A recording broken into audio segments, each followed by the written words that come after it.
Assalamualaikum warahmatullahi wabarakatuh. Di sini saya akan mempresentasikan hasil kerja kelompok kami. Saya Khalida Kia Salsabila dari absensi 17. Saya Nadia Kamila absen 24.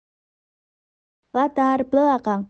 Sumber sejarah adalah segala sesuatu yang dapat digunakan untuk mengungkapkan, menjelaskan, dan menafsirkan peristiwa masa lalu manusia. Melalui sumber sejarah, para sejarawan dapat menelusuri jejak kehidupan masa lampau untuk membangun narasi sejarah yang akurat dan objektif. Sumber sejarah bisa berasal dari tulisan, benda, maupun kesaksian yang memberikan informasi tentang kejadian pada masa tertentu.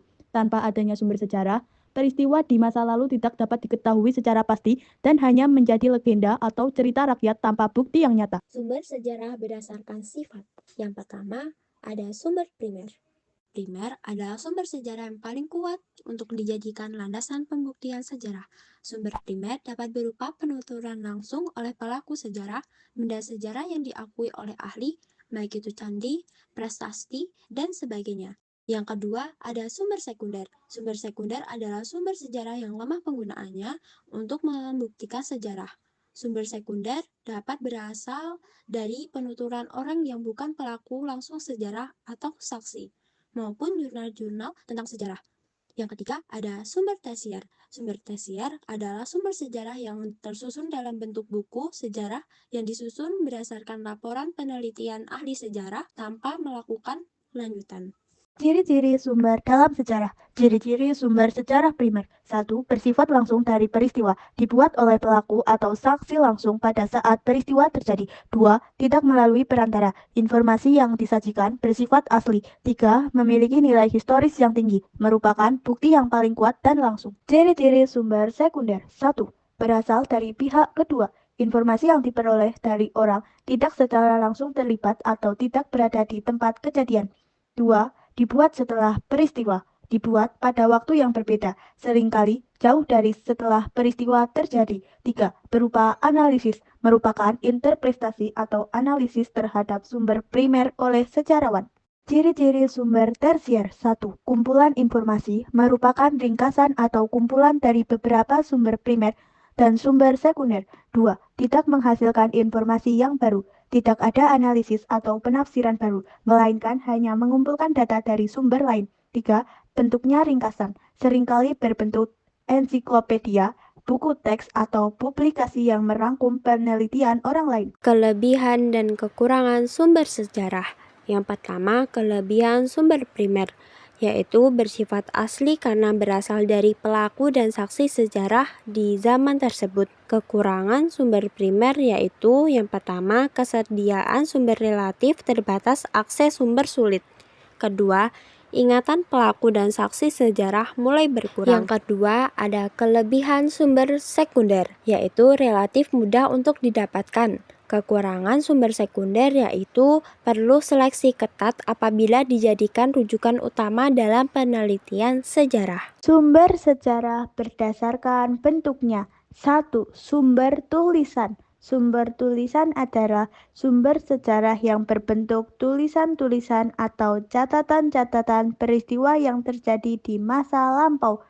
Semua tulisan ini dapat berupa prasasti, artefak, dokumen, naskah, babat, surat kabar, dan lain-lain. 2. Sumber lisan. Sumber lisan adalah sumber sejarah yang dipaparkan langsung dari pelaku sejarah pada saat terjadinya sejarah tersebut.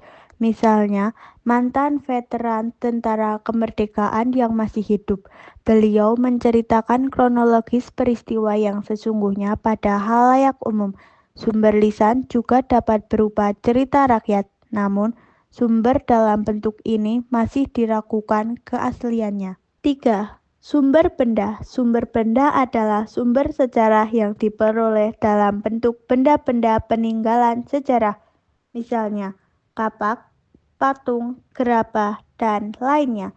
Sumber sejarah berbentuk benda belum dapat sepenuhnya menceritakan kejadian sejarah dengan benar, karena masih perlu dilakukan penelitian lebih lanjut oleh para ahli arkeolog. 4. Sumber rekaman. Sumber rekaman adalah sumber sejarah dalam bentuk rekaman suara ataupun gambar.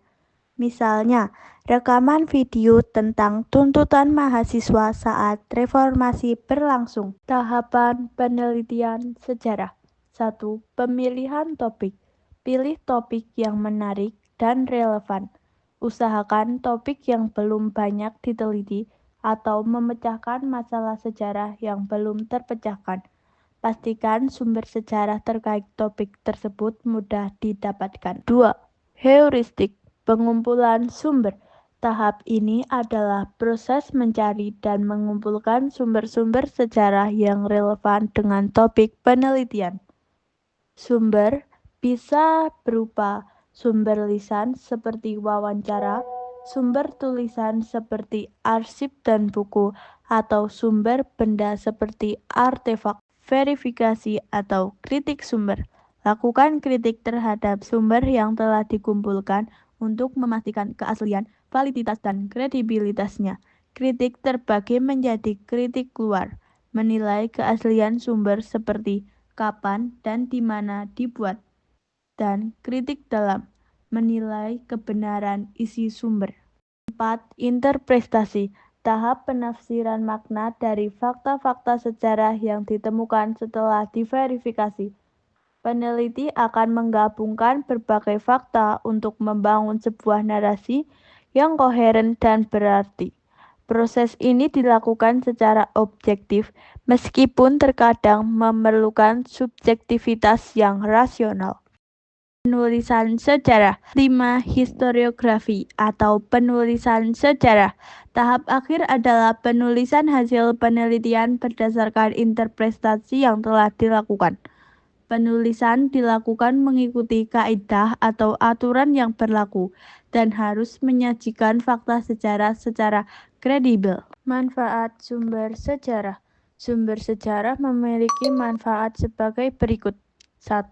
Menjaga tradisi dan melestarikan informasi sumber sejarah. Membantu kita menjaga cerita rakyat, adat, dan budaya agar tetap lestari. Contohnya, bangsa Tiongkok yang terkenal rajin menulis. Berkat catatan-catatan sejarah, mereka dapat mengetahui bagaimana kehidupan dan tradisi leluhurnya, lalu menjaganya serta mewariskannya sampai sekarang. 2. Sebagai bahan dasar penelitian sejarah. Para sejarawan menggunakan sumber sejarah untuk meneliti masa lalu. Dari berbagai sumber tersebut, sejarawan bisa mengetahui jalannya suatu peristiwa, tokoh yang terlibat, serta dampaknya bagi kehidupan. 3. Mempermudah dokumentasi dan pembelajaran buku, artikel, dan film dokumenter. Biasanya dibuat berdasarkan sumber sejarah. Ini membuat kita jadi lebih mudah mempelajari dan memahami peristiwa di masa lalu. 4. Menyediakan beragam sudut pandang. Sebelumnya, kita sudah membahas beragam sumber sejarah. Ada yang berupa tulisan, benda, lisan, dan rekaman. Keberagaman sumber ini membantu kita melihat satu peristiwa sejarah dari berbagai sisi dan sumber.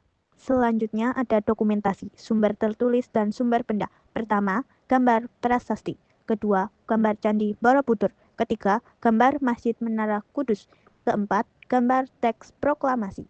Yang kedua ada dokumentasi, sumber lisan, sumber visual, dan sumber audiovisual. Yang pertama ada gambar saat wawancara, yang kedua ada gambar peta Indonesia, yang ketiga ada gambar saat proklamasi, yang keempat ada gambar film dokumenter Janur Kuning. Jadi, isi kesimpulan dari pembahasan tentang sumber sejarah, yaitu sumber sejarah merupakan segala sesuatu yang dapat digunakan untuk mengungkapkan, menjelaskan, dan menafsirkan peristiwa masa lalu. Melalui sumber ini, sejarawan dapat merekonstruksi peristiwa secara akurat sehingga masa lalu tidak hanya menjadi cerita tanpa bukti. Sumber sejarah terbagi menjadi 3 jenis, yaitu sumber primer, tersier, dan sekunder. Sumber primer adalah bukti langsung dari pelaku atau saksi sejarah dan memiliki kekuatan pembuktian paling tinggi. Sumber sekunder adalah hasil tulisan atau penafsiran dari orang yang tidak terlibat langsung, sehingga kekuatan lebih lemah. Sedangkan sumber tersier yaitu merupakan ringkasan dari berbagai sumber primer dan sekunder. Sumber sejarah memiliki banyak manfaat, seperti menjaga tradisi, menjadi dasar penelitian, mempermudah dokumentasi, serta menyediakan beragam sudut pandang. Berbagai bentuk sumber dapat berupa tulisan meliputi prasasti, dokumen, kronik, benda seperti candi, patung, pakaian perang, lisan seperti wawancara, tradisi, maupun visual dan audio visual seperti foto, rekaman, dan film dokumenter. Setiap sumber memiliki kelebihan dan kekurangan. Sumber primer bersifat asli namun sulit ditemukan, sementara sumber sekunder lebih mudah diakses tetapi perlu seleksi ketat. Selain itu, masing-masing sumber memiliki ciri-ciri yang membedakannya, seperti sumber primer yang langsung berasal dari pelaku, sumber sekunder yang dibuat setelah peristiwa, dan sumber tersier yang hanya merangkum informasi tanpa analisis baru. Dalam penelitian sejarah, terdapat 5 tahapan penting, yaitu pemilihan topik, heuristik, pengumpulan sumber, verifikasi, kritik sumber, interpretasi, fakta dan historiografi atau penulisan sejarah. Tahap ini memastikan bahwa informasi sejarah yang ditulis secara objektif, faktual, dan dapat dipertanggungjawabkan. Secara keseluruhan, sumber sejarah memiliki peran penting dalam membangun pemahaman yang benar mengenai masa lalu. Tahap sumber sejarah, kisah masa lampau tidak dapat diverifikasi dan manusia akan kehilangan jejak peradaban serta identitas budaya mereka. Cukup sekian presentasi dari kami. Bila ada salah kata kami mohon maaf. Otot kawat tulang besi, dikira cupu ternyata suhu. Cukup sekian presentasi dari kami. Kami ucapkan matur thank you. Wassalamualaikum warahmatullahi wabarakatuh.